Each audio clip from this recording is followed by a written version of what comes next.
Hello, everyone, and welcome to Doing Business in Bentonville. My name is Andy Wilson, and I'm the Executive Director, and I have got such a great guest for you today, and you can't wait because we're going to talk about something that's very, very exciting, and you have got to lean into this. Okay, Joel Ponce, welcome. Thank you, Andy. Happy to be here. Man, it is so great to have you here. I appreciate the opportunity. Okay, we met several months ago, and we have been talking. And I want to tell you, this is a new topic for me. I just got to say it, gaming, okay? My grandson does the gaming. I am not a gamer, but I am learning from my friend Joel here about gaming and where gaming is going, Joel. It's exciting, man. Yeah, the world of gaming has evolved so much, and we'll dive into this deeper, but it has truly taken over culture and society, it feels like. It's exciting. It is. And we're going to share, Joel is going to share and update all of you on where gaming is today, where it's going. The possibilities are endless, and he is going to share that with you. And I will tell you, you will love this. But let me just get into introducing my friend Joel to you a bit. Joel is co-founder and CEO of Hashku. Yes. Okay, I love the name. No, I appreciate that. One of our co-founders came up with the name, and he kind of paired this word hashtag and haiku, and it's a little bit of a social poem. Yeah, it's good. I love the name. I do. And then I found out that in my research with Joel and visiting with him, we're from Alabama. Yes. Now, people know I am from my accent, but you don't have the Southern accent like I do. Hey, one of my grandma's friends one time told me I had a Southern accent in my Spanish. I did not know that was possible. Well, I'll tell you, I'm glad, that we are kindred in spirit here from Alabama. But, yeah, you went to University of South Alabama, correct? Yes. Loved it there. Being right by the Gulf Coast was just an amazing experience, but spent a lot of time there. So good. Incredible place. Well, Joel, you have got such a fascinating background, and I want you to share, if you don't mind, a bit about your background and how you got to Northwest Arkansas. Around the world, and now you're here, and I'm so glad you're here. And Joel, he lives close, and so we love that he's close because we can see each other some. And so, Joel, Tell us about your journey to Arkansas. Yeah, it's definitely unexpected. I joke with people that Arkansas was never my bingo card. It was one of these things that just the right opportunity at the right time. So my parents are from Honduras. I lived a little bit there in Miami, Florida as well, in Alabama and Mobile specifically. But when I was graduating, I'd started a small business in college, but I knew I wanted to do more than that. And I really wanted to get in the brand space. And Alabama, South Alabama specifically, is more industrial. So you have Austell, you have ThyssenKrupp Steel. And so I knew I needed to look elsewhere. I saw an opportunity to intern at Saatchi and Saatchi X, as well as various other places. But Saatchi X really appealed to me. Actually, you were an influential part of that indirectly because you and Andy Murray, I remember, had recorded videos for the Soderquist Center. That's right. I ran into some of those videos, and I specifically remember one where Andy refers to life as a mosaic. Mm-hmm. And there was something about that video that really spoke to me. And I knew Andy wasn't there at the time, but I knew what he had built was something special that I wanted to learn from and be a part of. So I was fortunate to get the internship at Saatchi. I did not know anyone in Arkansas when I moved here. So I moved here truthfully thinking I'd be here 1 to 2 years, but May of this year will be 11. Wow. So it definitely made this home. But Saatchi became an extended family. It was, to me, the perfect place to land to give me a really strong foundation. Mm-hmm. Well, Andy Murray, he's our friend. He's a great guy. He's been on our show as a guest on Doing Business in Bentonville. He's coming back on, by the way, this fall. We've already talked. I can't wait to have him back on. But he's such a great individual, great leader, such a wisdom and knowledge. He's really busy today. He's doing great stuff around the world. And I remember clearly most of our conversations, and he really had a huge impact on my life also. So I'm glad that worked out. Now, talk about your company, what you're doing today. I think that's really interesting. Yeah. So To get to the punchline, Hashku is helping brands connect with Gen Z at this intersection of gaming and the creator economy. And to take a little bit of a step back from that, it's just over the last decade, I've really been seeing the shift in media, right? So the shift in attention, engagement, and commerce, frankly. You've referred to recently as your phone as a store. I love that reference. I think that's so true. You've also seen the shift to social media. You've seen the shift away from cable television to more streaming.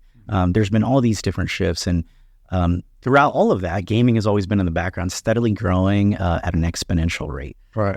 So viewership of esports now exceeds most of the major leagues in the U.S. except for the NFL.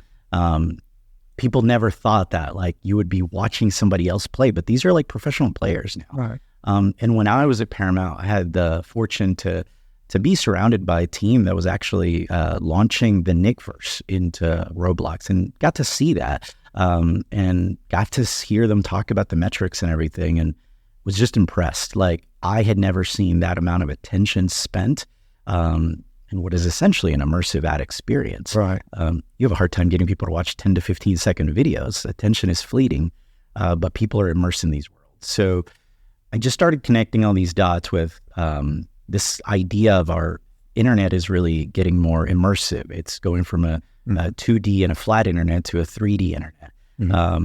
And I really wanted to help brands be a part of that journey. And I felt like my experience both at Paramount, Saatchi, and DataRank, frankly, gave me the best opportunity to bring that to the table.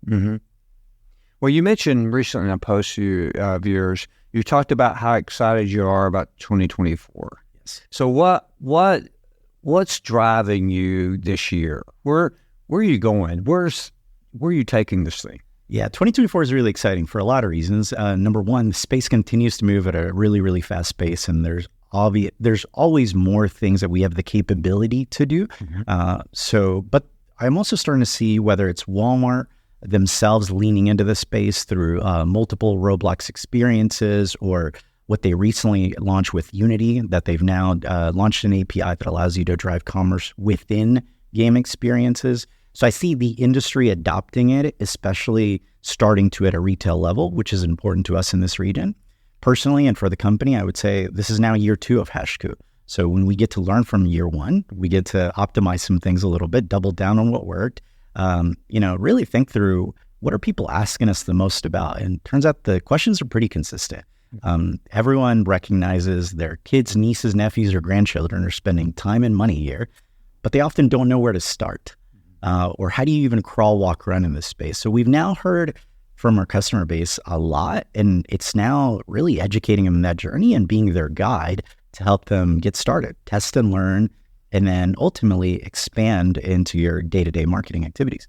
Okay, that's huge. And so I like to unpack some of that, okay, for our guests, because they're like, okay, you mentioned Walmart and Unity. I'd love you to explain that, what that process is. But before you do that, just unpack where gaming commerce is going. Yep. Okay, because it's now more than some Gen X playing a game, right?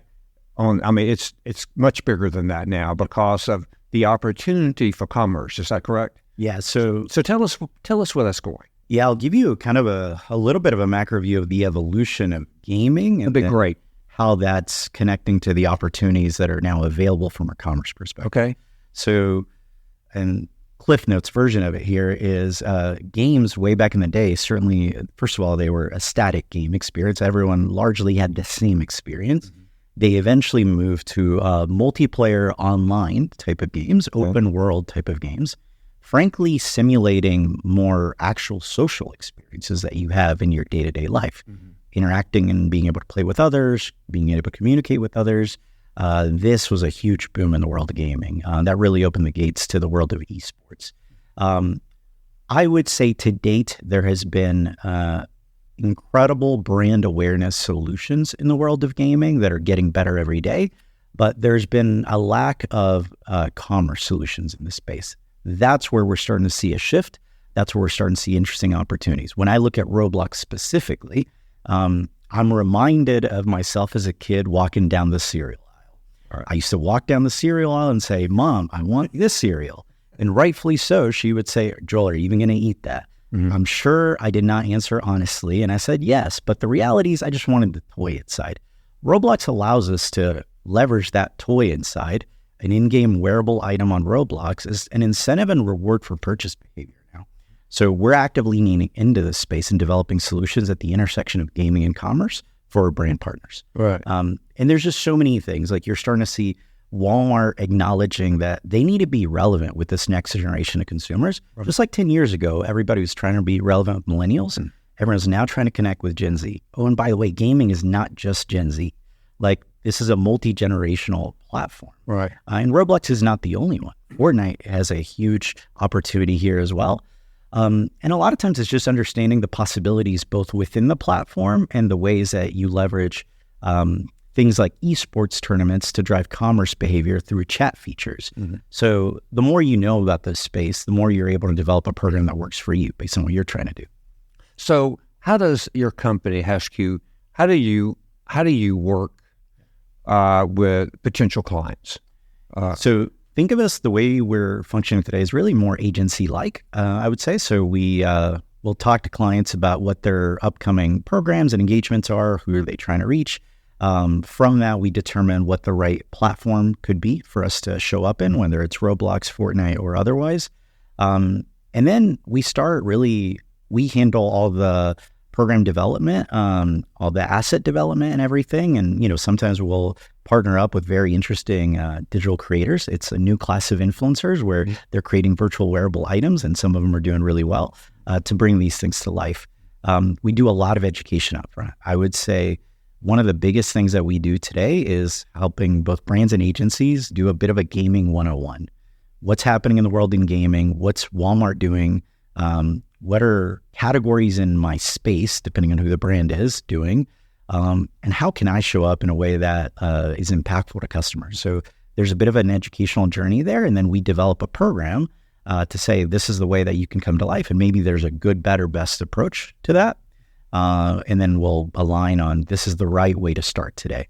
I would say that one of the programs I'm most excited about that we did last year is we were able to bring the Hershey company into Roblox through a Halloween execution last year. So we're able to help people celebrate Halloween with Hershey's, both in real life and in game.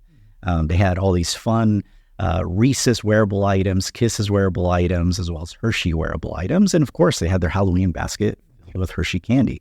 Some of which they could claim for free, some of which they could pay for. We saw, millions of people try on these outfits, and the amount of exposure time was insane through the roof.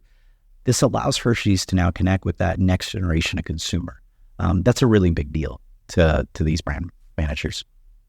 That's exciting, and I love the futuristic piece of this. And if I was a supplier today, listening and watching this, I'd be leaning into you. Okay, so how do they find out? How do they contact you? Tell us about your website, all of that. And we'll also put this on our website, all that, doing business in Bentonville. But tell us about how we get in touch with you. No, I appreciate it. I would say the best way to get in touch with me is through my LinkedIn. So just type in Joel Ponce on LinkedIn and reach out to me directly. Yeah. I would say that's the absolute best way. But I would actually go back a step and say, I wouldn't even say this is the future. I would say this is today. Wow. Roblox, it's here. It's here. It's here now. Okay. Roblox has over 70 million daily active users. Players are spending 2.5 hours a day on this. Now, they don't do that in a single session. Yeah. They're in and out, just like social media. Yeah.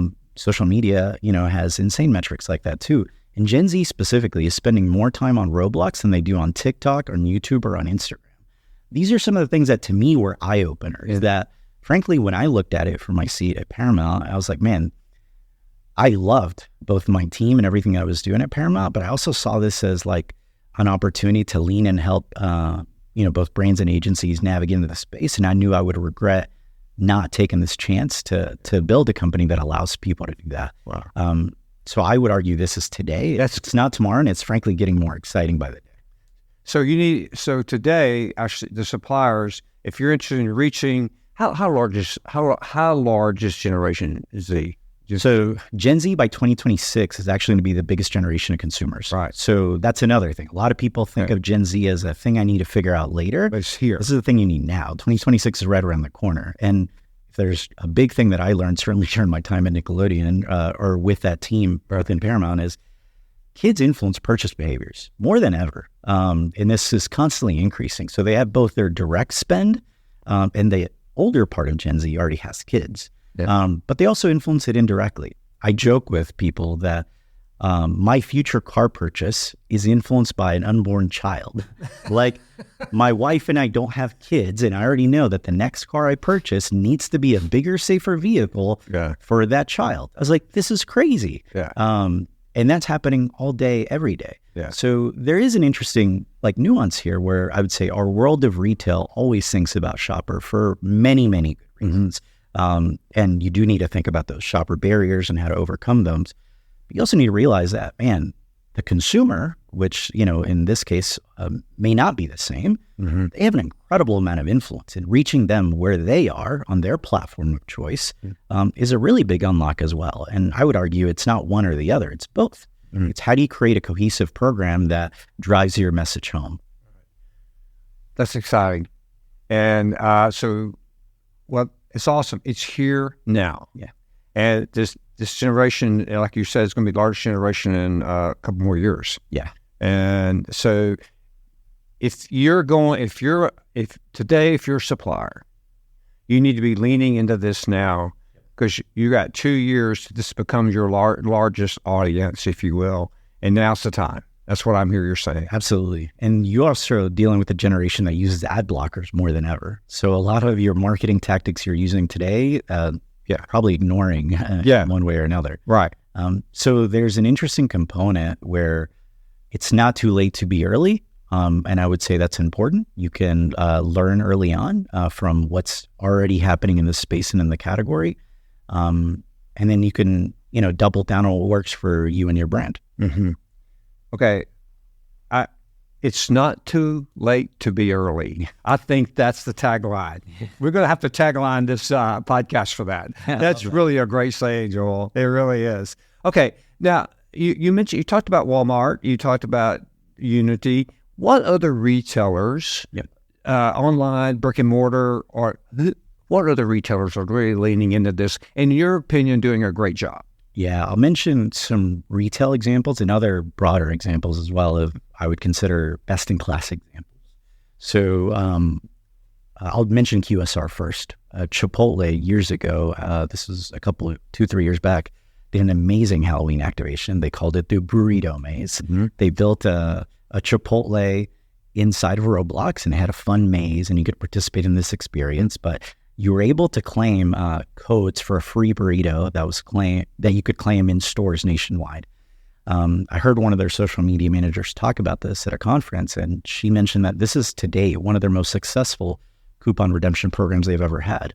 And when you think about that experience, it makes sense. You have a largely, let's say kids around 13-ish playing these games, and they're playing a game, but then they get this redemption, and they're going to go to mom and dad and say, Mom, Dad, I got a free coupon for a free burrito. So then you drive as a family there and you buy many other things. So that to me is the best example in the world of QSR today. I'll give you an unexpected one that's not in retail, but we'll go back to retail for a sec. Fidelity, somebody that nobody thinks about in trying to reach this younger consumer, because you don't find out about your 401k usually until you're a young professional. I thought they did something incredibly smart. They're leaning into the understanding of these platforms and different game types. So one of the game types within Roblox is tycoon games. So what a tycoon game is you build resources. So they're teaching kids financial literacy through this game they developed called Pancake Tycoon, brought to you by Fidelity. So Fidelity is now introducing themselves to a younger generation much earlier than they ever would have. And it makes sense, because younger and younger generations are finding out about Robinhood and all these other platforms. Fidelity doesn't want to miss out. In the context of retail, you've seen Amazon build experiences in the space. You've seen Target do so as well. Walmart's built multiple. Right. I would argue that their most recent experience is by far the best. Huge compliments to the team at Walmart that has been doing this. For those, looking and listening or wanting to research, look up Walmart Discovered on Roblox. So they're creating an experience that I think is so smart. They're elevating trending items within the Roblox platform, within their experience, within essentially virtual departments. So it's so smart. It has now become a destination where people can go to and find out what items are trending on Roblox through their specific experience. I think it's very smart. They've also made a point to visually show some of the brands that maybe this generation doesn't think are within Walmart, but they are. So imagine brands or collaborations with like talent or celebrities, and this is certainly a growing trend. If they can visually show it or reference it in some way, it's a little bit of a connect with that generation of like, oh, this is available at Walmart? I didn't know that. That's been really interesting that they've looked into. So there's so many elements, but I think Walmart's done a good job, and they've done a great job of testing, learning, and improving very quickly, by the way. Walmart Discovered is not a one-off experience. It's a persistent world. They're now refreshing it seasonally. So I expect they will continue to do more of that and eventually likely bring suppliers along the journey with them. Mm-hmm. Wow, this is so exciting. One of the things that I love about retail and this omni-channel experience, and that's really what this is the whole omni-channel experience, is that it's just changing. Yep. And I grew up at Walmart, and I grew up in the brick and mortar, and then, as we begin to transition to food and then into online, all of that. And now what's happening in retail is probably, I was excited before. I'm even more excited of where it's going to go and what it's going to do for this next generation and how they're going to shop and be informed and connected. And it's going to be into that retail space or omni-channel space that we're talking about. Yeah. It's exciting. I'll reference something that ties, I think, specifically to this concept of omni, and that I think is really powerful in this world of gaming. And you're starting to see early tests. I believe this is going to happen significantly more. This idea of a digital twin.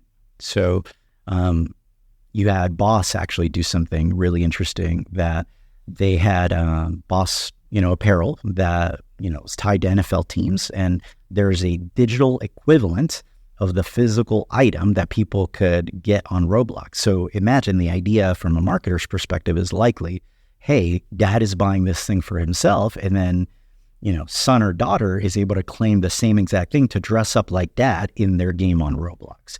And they're leaning into insights that Roblox is uncovering. So Roblox is doing a great job of, leaning into studies with the Parsons School of Design and other places that are sharing things like the following. This generation is really valuing their digital avatar. It's a form of self-expression for them. 53%, I believe it was, stated that their virtual closet is worth as much, if not more to them than their physical closet. Pulse has talked about the difference in generations in gaming. They state that millennials largely gamed as a way to escape and disconnect, where Gen Z is actually gaming as a way to connect with people.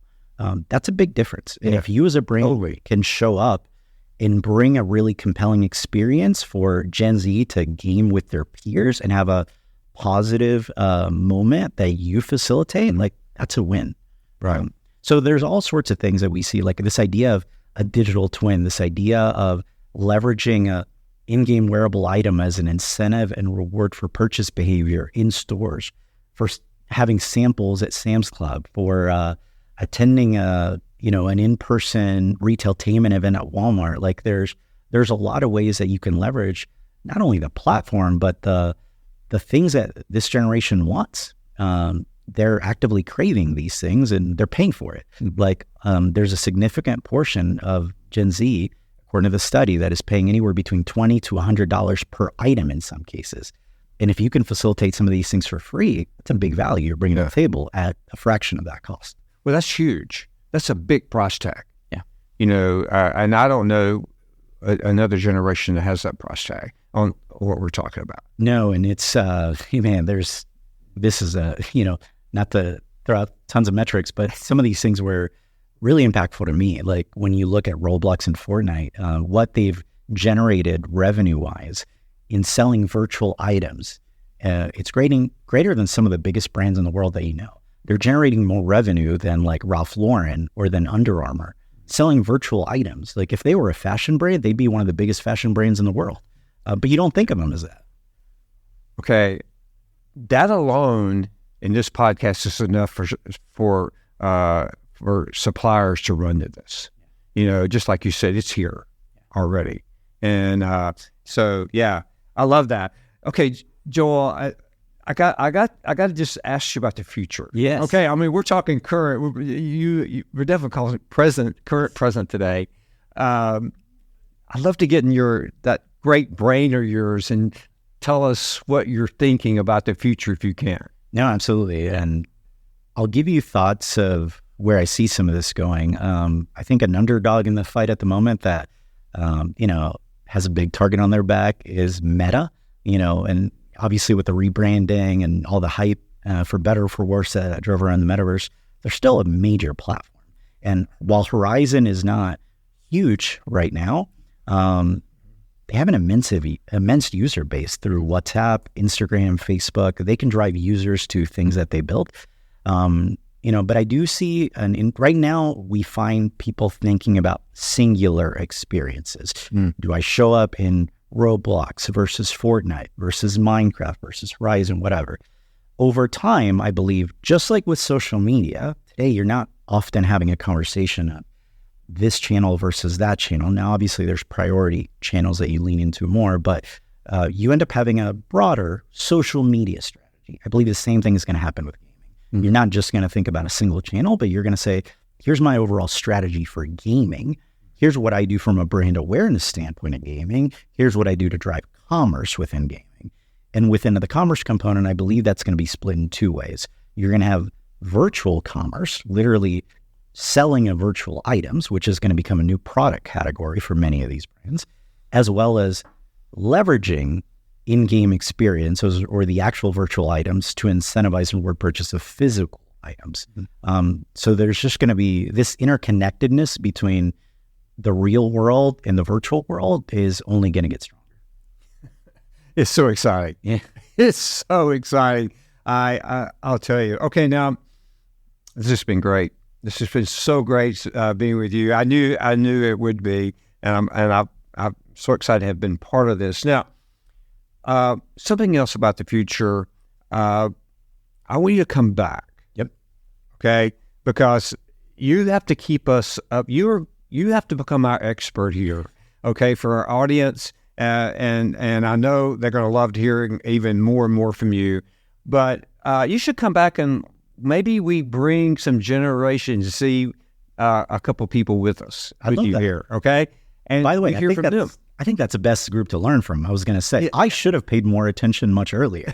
I had young cousins or nephews that were playing Roblox way before it was super top of mind. I was gifting them Robux and V-Bucks for Christmas. I should have known. Yeah. I would argue probably a lot of the audience did a similar thing during the holidays.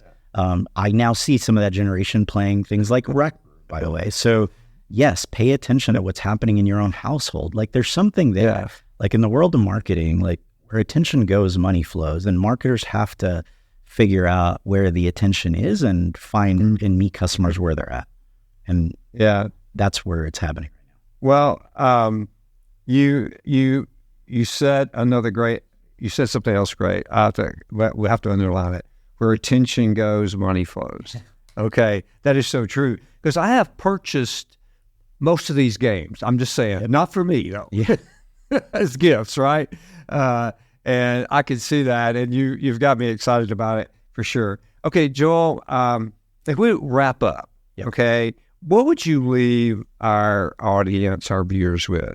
Yeah, a couple of thoughts. One, I know some of this can sound overwhelming and like a lot. I would say feel free to use me and us as Hashku as a guide. We can help you navigate this piece by piece. There is a bit of a crawl, walk, run element to it. You don't need to digest it all at once. There's ways to get started, and there's, I would say ways to develop a plan that allows you to test at your speed, whatever that is, depending on who you are and what you're trying to achieve. So number one, just saying, we're here to help. Anything we can do to be a resource to, whether it's a gaming 101 conversation or just hearing what you're dealing with. How are you as a brand, as an agency, as a retailer, connecting with this next generation and, sharing our thoughts and insight if that's valuable. And, and I would say there's a lot of good knowledge out there, honestly, and I will happily share some good resources for you, Andy, so we can put on the notes of the podcast. So if people want to dive deeper, again, they can personally reach out, but they can also listen to some stuff themselves. Well, for sure. When we post this podcast, you can go to our website, Doing Business in Bentonville. We'll have Joel's contact information there, information about the company. We'll have anything that you provide for us as contacts, but actually in driving people to your company, and we'll do that. And it's just been so exciting to have you. No, thank you. It's been a pleasure being here. I appreciate it. I'm going to do my even more research than I did to have you in about this industry, where it's going. And so when you come back, we'll get a bit deeper into it. We'll also have a couple of guests with us in Generation Z. But Joel, this has been one of the most exciting interviews I have done. I want to tell you so much how much I appreciate you being here. It's such a pleasure to have met you. No, thank you. Likewise. I value our relationship and friendship, and I want you back a lot. I'm just telling you, because the future's now, but the future's going to be unbelievable in this space for retailers and suppliers, the whole thing. Absolutely. I can't wait. Actually, I can't wait to do this journey with you. That's how I'm looking forward to it. I appreciate it. And likewise, and I would say I can't wait for us as Hashku to be a part of that journey for anybody listening as well. Like, we want to be a part of that journey with you, and again, to be a guide and a helpful partner in figuring this out. It's going to happen. I know it will. To all of our viewers and listeners, thank you so much. This has been such an inspiring conversation. Joel, again, thank you so much. It's just a pleasure. Again, check us out. We're on Spotify, YouTube, Apple, and you can check us out there, the streaming. Also, don't forget to go to dbbnwa.com. That's our website, Doing Business in Bentonville. You'll find all of our articles on retail or on omnichannel, and all of our podcasts are there too. Again, thank you so much, Joel. Thank you. It's been wonderful. I appreciate it. I'm looking forward to next time. Goodbye, everyone. Have a great day.